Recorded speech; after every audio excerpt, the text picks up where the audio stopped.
इसके बाद नोट करेंगे, first we pass a time varying current I2 through S2.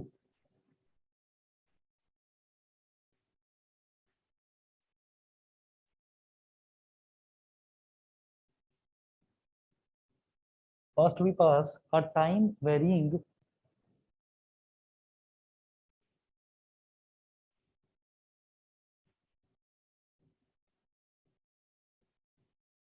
current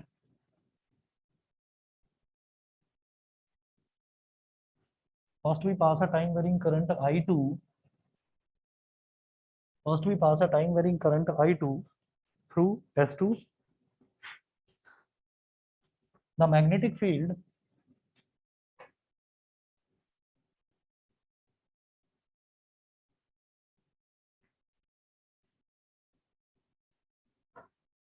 set up in the magnetic field set up in S2 due to I2 is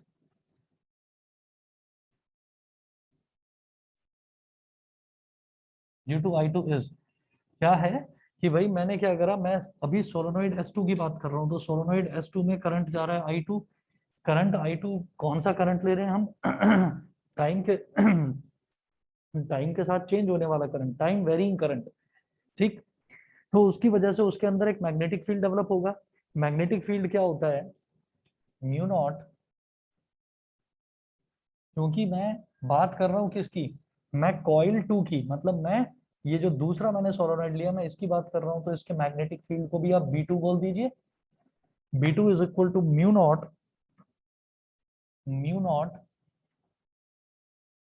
N2 I2, number of turns पर unit length of coil 2 और current in coil 2 I2. ठीक है. तो अभी मैं सिर्फ coil 2 की बात कर रहा हूँ, यानी कि मैं इस जो ये बड़ा सोलेनोइड है, सोलेनोइड 2, मैं इसकी बात कर रहा हूँ. इसको अब आप कहें where N2 is equal to, where small N2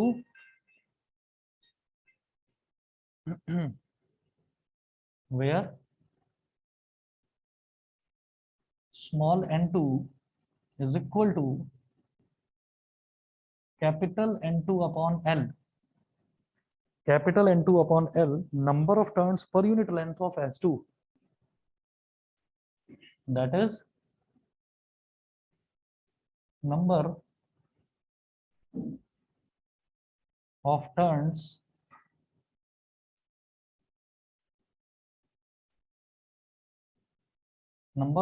per unit length of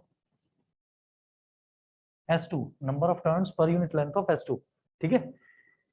small N जो होता है वो हमेशा नंबर ऑफ टर्न्स पर यूनिट लेंथ के लिए होता है, और कैपिटल एन जो है वो हमेशा टोटल नंबर ऑफ टर्न्स के लिए होता है. तो हमने यहाँ पर स्मॉल n2 लिखा है, तो स्मॉल n2 को अगर कैपिटल n के टर्म्स में लिखा जाए तो कैपिटल N2 अपॉन L हो गया. ठीक है भाई, टोटल नंबर ऑफ टर्न्स पर यूनिट लेंथ. समझ गए? हाँ. अच्छा, तो ये तो B2 की वैल्यू इतनी हो गई. उसके बाद हम ये कहेंगे therefore magnetic flux linked with inner solenoid S1 is, therefore magnetic flux linked with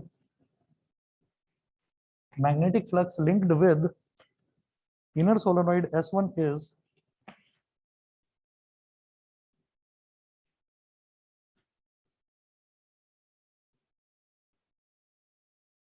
inner solenoid S1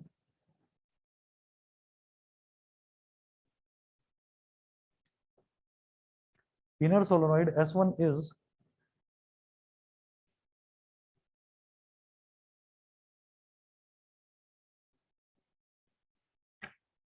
अब देखिएगा हमने क्या करा, हमने बात करी कॉइल 2 की. कॉइल 2 यानी कि सोलेनोइड S2 की मैंने बात करी. S2 में पास होने वाला करंट है I2, time varying current. Time varying current एक मैग्नेटिक फील्ड प्रोड्यूस कर रहा है इसी कॉइल में S2 में. तो ये हो गया मैग्नेटिक फील्ड. तो ये जो मैग्नेटिक फील्ड है टाइम वेरिंग करंट की वजह से यहाँ तो इस कॉइल में तो मैग्नेटिक फील्ड डेवलप हो रहा है, और उस टाइम वेरिंग करंट की वजह से जो नेबरिंग कॉइल है, नेबरिंग कॉइल यानी कि कॉइल S1, इसमें एक मैग्नेटिक फ्लक्स डेवलप होगा. तो वो जो मैग्नेटिक फ्लक्स है उसको मैं बोल दूंगा phi 1. इसी को हम बोलते हैं म्यूचुअल इंडक्टेंस. म्यूचुअल इंडक्टेंस क्या होता है कि जब मैं एक चेंजिंग करंट अप्लाई करता हूं किसी एक कॉइल में और उसकी वजह से मैग्नेटिक फ्लक्स डेवलप हो जाता है दूसरी कॉइल में। ठीक है, चेंजिंग करंट अप्लाई करेंगे एक कॉइल में और उसकी वजह से मैग्नेटिक फ्लक्स डेवलप हो जाएगा दूसरी कॉइल में। ठीक है, तो मैं जो कुछ कर रहा था वो अभी तक किस में कर रहा था, कॉइल S2 में, उसकी वजह से जो मैग्नेटिक फ्लक्स डेवलप होगा वो हो जाएगा कॉइल S1 में। सोलेनॉइड बोलो या कॉइल बोलो एक ही बात है। तो ये हमारा क्या हो जाएगा, फाई मैग्नेटिक फ्लक्स, इसको मैं बोलूंगा फाई 1। तो फाई क्या होता है, फाई होता है हमारे पास मैग्नेटिक फील्ड इनटू एरिया। ठीक है, मैग्नेटिक फील्ड इनटू एरिया। अच्छा, और अगर कहीं पर नंबर ऑफ टर्न्स दे रखे हैं तो वो नंबर ऑफ टर्न्स उसमें मल्टीप्लाई हो जाएगा। ठीक है, तो मैग्नेटिक फ्लक्स क्या है, मैग्नेटिक फ्लक्स ये हो जाएगा B2। क्यों, क्योंकि चेंजिंग करंट की वजह से मैग्नेटिक फील्ड डेवलप हो रहा है S2 में और इस मैग्नेटिक फील्ड की वजह से मैग्नेटिक फ्लक्स डेवलप हो रहा है S1 में। ठीक, तो मैग्नेटिक फील्ड जो है वो लिया जाएगा कॉइल S2 का। ठीक, S2 की वजह से S1 में क्या हो रहा है, φ1 is equal to B2 area of cross section A into N1 क्या, number of turns in coil S1। ठीक है, number of turns in coil S1 ये लिया जाएगा। तो ये हमारे पास हो गया B2A N1 और B2 की वैल्यू हम निकाल चुके हैं। तो यहाँ कहिए from equation 1 φ1 is equal to B2 कितना है, mu naught N2I2, mu naught N2I2 multiply by A multiply by N1। यहां तक सबको समझ में आ गया कि नहीं बताइए।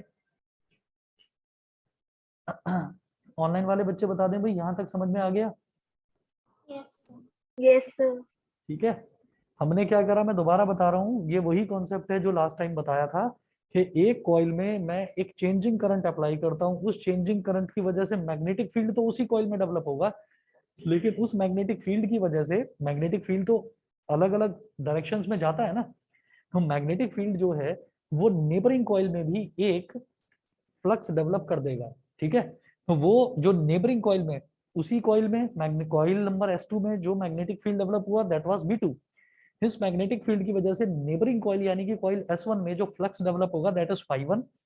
तो फ्लक्स क्या होता है, magnetic field into area of cross section. तो मैग्नेटिक फील्ड कितना है, ये हो गया B2 है ना, और इंटू ए हो गया। लेकिन N1 क्यों मल्टीप्लाई कर रहा हूं मैं यहाँ पर, N1 मल्टीप्लाई करने का हमारा पर्पस ये है कि नंबर ऑफ टर्न्स, अगर कहीं पर भी नंबर ऑफ टर्न्स आ जाएंगी तो मैग्नेटिक फ्लक्स में नंबर ऑफ टर्न्स मल्टीप्लाई कर देंगे तो टोटल मैग्नेटिक फ्लक्स आ जाएगा। समझ गए। तो कॉइल S1 में नंबर ऑफ टर्न्स N1 थी। अब एक चीज मैं और देख चुका हूं कि ये जो स्मॉल N2 है ये है कैपिटल N2 अपॉन L, तो ये वैल्यू डालिए यहाँ पर। हम ये कहेंगे और और नमस्ते आ जाइए, φ1 is equal to mu naught, φ1 is equal to mu naught N2 की जगह क्या आ जाएगा, capital N2 upon small L I2A N1, I2A N1। अब क्या करें इसमें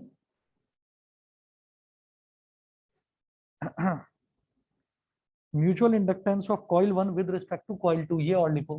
देयरफॉर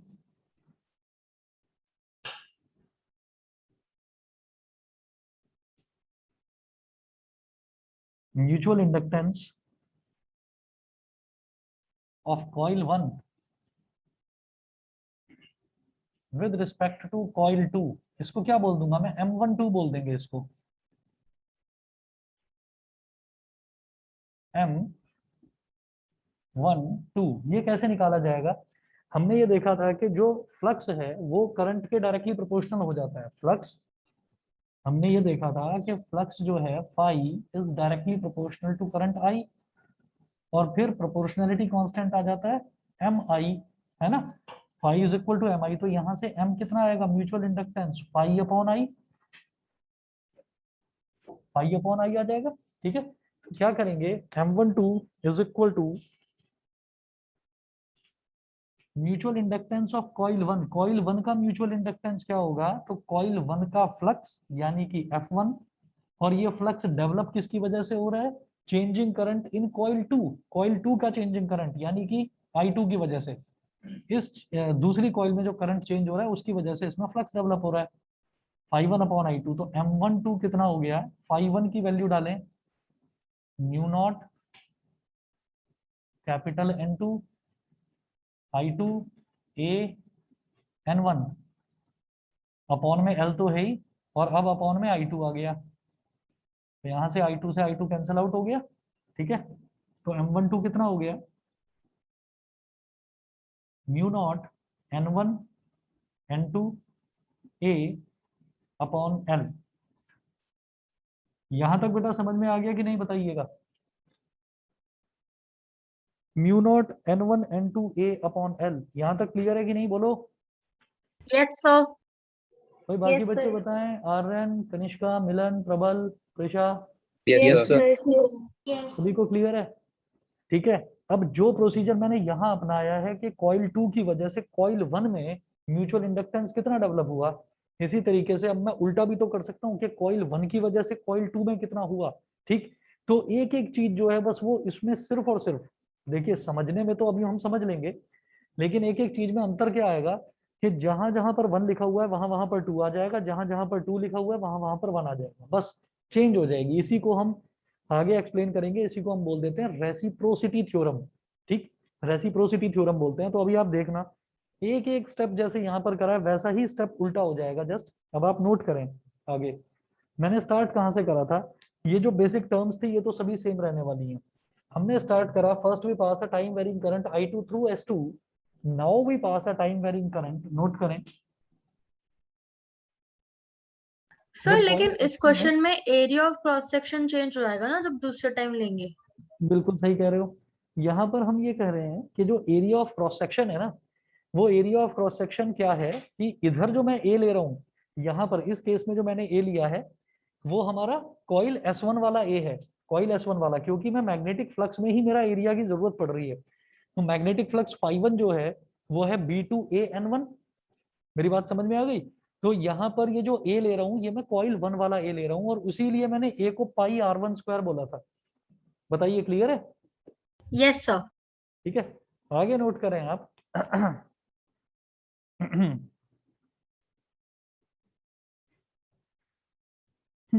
इसमें लिखेंगे, now we consider,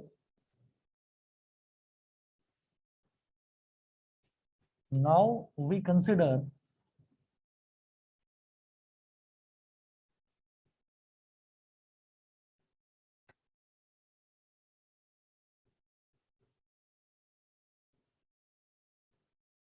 the field B1 due to I1, now we consider the field B1 due to current I1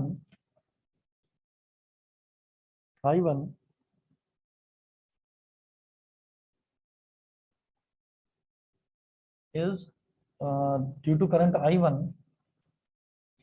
in solenoid S1, in solenoid S1। यहाँ क्या करा था कि time varying current I2 through S2, तो magnetic field setup in S2 due to I2, तो अब क्या करेंगे, magnetic field B1 developed in S1 due to current I1, ये क्या हो जाएगा, B1 is equal to mu naught N1 I1, equation sir number जो 1। I1 है वो भी टाइम वेरिंग होगा। हाँ, I1 भी टाइम वेरिंग होगा, I1 भी टाइम वेरिंग होगा। पहले I2 को बोला था कि टाइम वेरिंग करंट है, तो I1 के बारे में कोई जिक्र नहीं करा। अब मैं ये कह रहा हूँ कि अब मैं करंट I1 में पास कर रहा हूँ, तो फिर I2 दूसरे वाली कॉइल में जो है, दूसरे वाली कॉइल में हमारा कितना म्यूचुअल इंडक्टेंस कितना होगा, मतलब कितना फ्लक्स डेवलप होगा, फ्लक्स की वजह से ही म्यूचुअल इंडक्टेंस आएगा। ठीक है, तो पहले मैंने क्या करा, पहले मैंने कॉइल जो 1 वाली कॉइल थी, 1 वाली कॉइल में किसी तरीके का कोई करंट दिया ही नहीं। ठीक, सिर्फ और सिर्फ हमने कॉइल 2 में करंट दिया, उस करंट की वजह से मैग्नेटिक फील्ड कॉइल 2 में डेवलप हुआ, उस मैग्नेटिक फील्ड की वजह से फ्लक्स डेवलप हुआ कॉइल 1 में। अब उल्टी कहानी करेंगे कि अब कॉइल 1 में टाइम वेरिंग करंट देंगे I1, उसकी वजह से मैग्नेटिक फील्ड डेवलप होगा, वो होगा B1, और उस मैग्नेटिक फील्ड की वजह से अब मैग्नेटिक फ्लक्स डेवलप होगा किसमें, कॉइल नंबर 2 में। ठीक है, तो बिल्कुल उसकी उल्टी कहानी करेंगे, बस समझने वाली एक छोटी सी चीज है वो बताऊंगा अभी। बताइए यहां तक तो क्लियर है?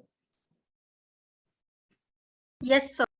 ठीक है, इसको मैंने बोल दिया equation number 3, B1 = μ0 N1 I1। यहां पर ये लिखे हैं,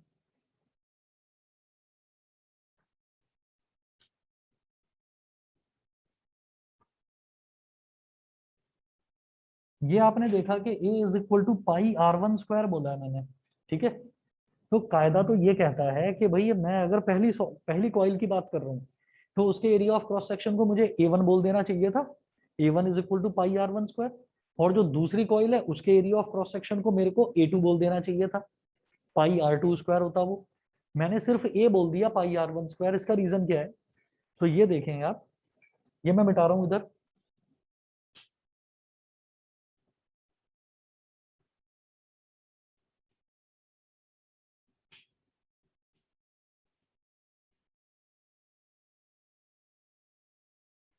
नोट करिएगा।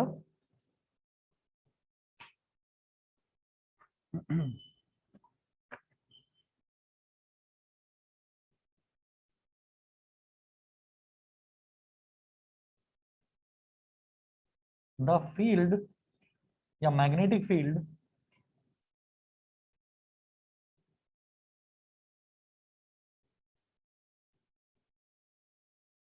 is always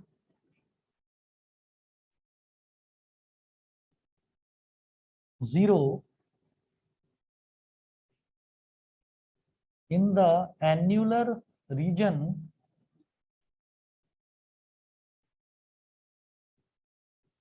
of two solenoids। ठीक है, ये कॉन्सेप्ट आप लोगों के लिए पूरी तरह से नया है, कहीं पर भी आपको ये चीज पढ़ाई नहीं गई, लेकिन ये चीज आपको सिर्फ नोट कर लेनी है यहाँ के लिए। ठीक है, ये सिर्फ यहाँ के लिए आपको नोट कर लेनी है, बाकी और इसके डीप में जाने की जरूरत नहीं है। बस इतना याद रखें, एन्युलर रीजन क्या होता है वो बताता हूँ। एन्युलर रीजन ये होता है, मैं ये मिटा रहा हूँ इधर से।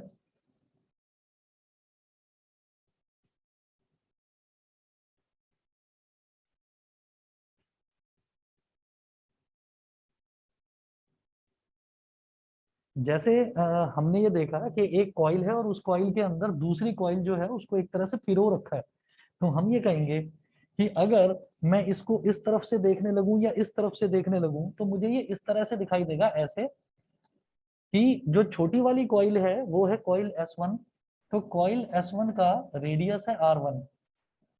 ठीक है, और जो बड़ी वाली कॉइल है S2, तो S2 का जो रेडियस है वो है R2। तो हमेशा याद रखें कि जब भी कभी एक कॉइल के अंदर दूसरी कॉइल जो है वो पिरो रखी होती है, ठीक है, तो जो उसका एन्युलर रीजन होता है, एन्युलर रीजन का मतलब ये वाला रीजन जो रिंग वाला रीजन होता है, इस रिंग वाले रीजन में कभी भी कोई मैग्नेटिक फील्ड एग्जिस्ट नहीं करता। इसमें हमारा मैग्नेटिक फील्ड जो है वो जीरो हो जाता है। तो जब इसमें मैग्नेटिक फील्ड जीरो हो गया तो हमारा एरिया ऑफ क्रॉस सेक्शन क्या बचा, केवल अंदर वाला। तो मैग्नेटिक फील्ड जो है वो केवल अंदर वाले में एग्जिस्ट करेगा, और अंदर वाले मैग्नेटिक फील्ड को ही मैंने πr1² लूंगा। भाई अंदर वाले का रेडियस कितना है, R1, तो उसका एरिया ऑफ क्रॉस सेक्शन क्या हो गया, πr1²।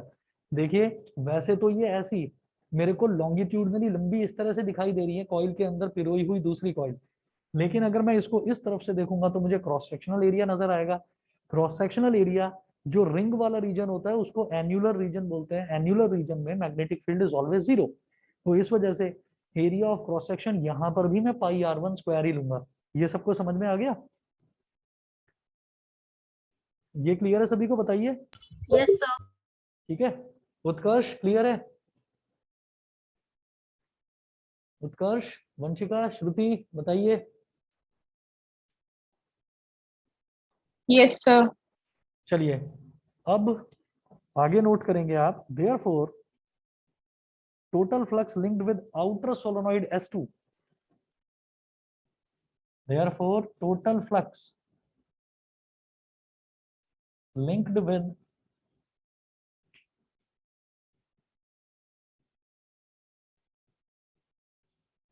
total flux linked with outer solenoid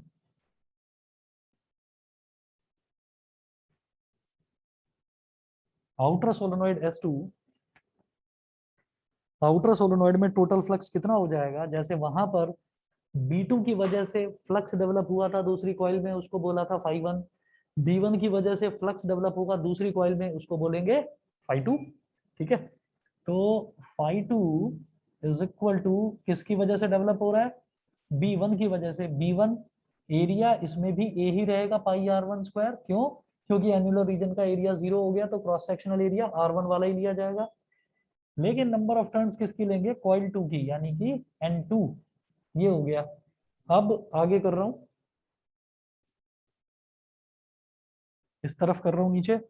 phi2 is equal to B1 की वैल्यू डालिए। B1 कितना है, mu not N1I1, mu naught N1I1। ठीक, A को A ही रहने दो, और ये हो गया कैपिटल N2। जिस तरह से मैंने स्मॉल n2 को क्या लिखा था, कैपिटल N2 बाई एल, इसी तरह से स्मॉल n1 को क्या लिखेंगे, capital N1 by L into I1 into A into N2।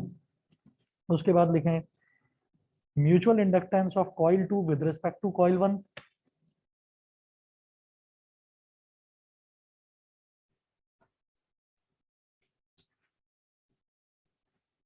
Mutual inductance of coil 2 with respect to coil 1 is M21।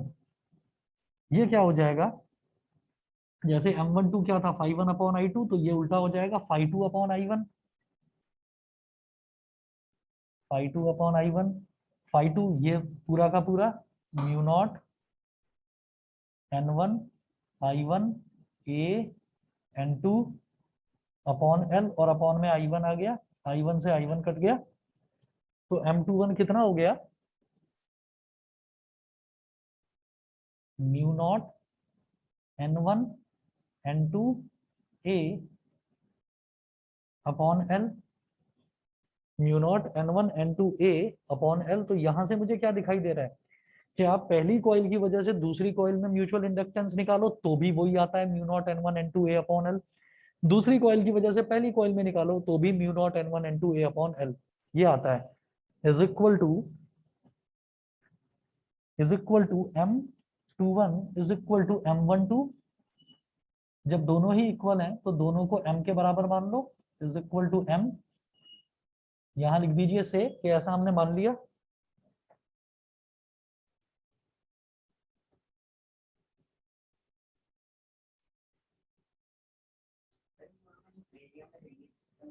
अंदर वाले का, ठीक है, क्योंकि बी जो रिंग बन रहा है उस रिंग में जो आपका रिंग वाला जो रीजन है उसमें मैग्नेटिक फील्ड हमेशा 0 होता है।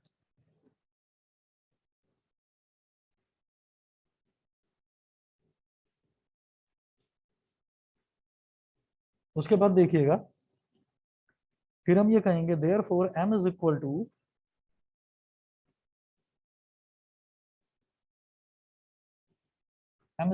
Mu naught N1 N2 A upon L, mu not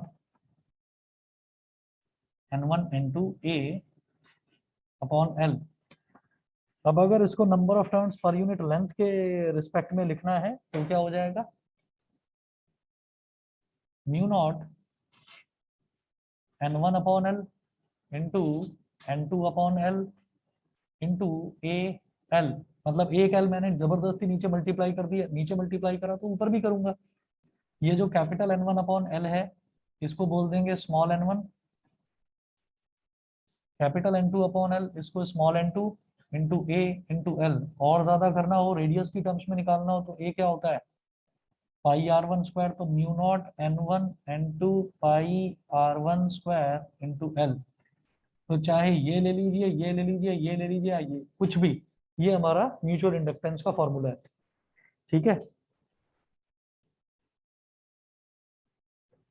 उसके बाद नोट करेंगे सो it doesn't matter which one of them functions, so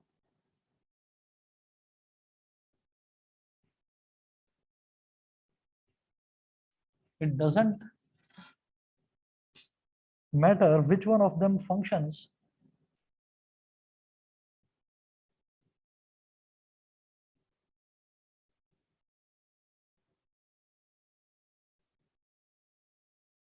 which one of them functions sir अगर हम n1 अपॉन l और n2 अपॉन l दोनों ले लेंगे तो सर वो l स्क्वायर नहीं हो जाएगा? देखिए यहाँ पर n1 अपॉन एल तो लिया ही जा सकता है n1 अपॉन एल, लेकिन n2 अपॉन एल कहाँ से लूं? तो मैंने l नीचे मल्टीप्लाई कर दिया, n ऊपर l ऊपर मल्टीप्लाई कर दिया। ये करा ओके क्यों? सर। हाँ ये करा क्यों? क्योंकि मैं इसको स्मॉल n1 और स्मॉल n2 की टर्म्स में भी देखना चाहता था कि ये फॉर्मूला क्या हो सकता है। ठीक है, तो ये इसी फॉर्मूले की अलग अलग फॉर्म्स लिख दी हैं। जरूरी नहीं है कि हमें सारी याद हो। अगर कैपिटल N1 कैपिटल N2 की टर्म्स में लिखना है तो भी ठीक है, हमें टर्म हमें वैल्यू तो पता ही है कि उसकी वैल्यू होती क्या है, वो तो हम जानते ही हैं। So it doesn't matter which one of them functions as